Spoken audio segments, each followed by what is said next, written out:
আলহামদুলিল্লাহ পরিবেশ দূষণের জন্য স্কুলের অভিভাবকরা ছাত্র ছাত্রীদের নিয়ে মানববন্ধন করতেছে।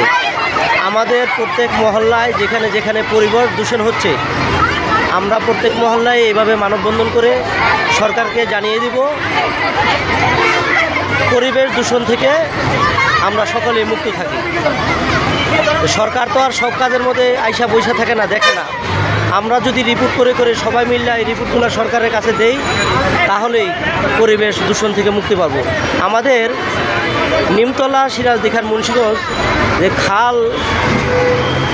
নিমতলা ব্রিজের উপর যে খাল গেছে, রেল লাইনের ব্রিজ, ওই ব্রিজের নিচেও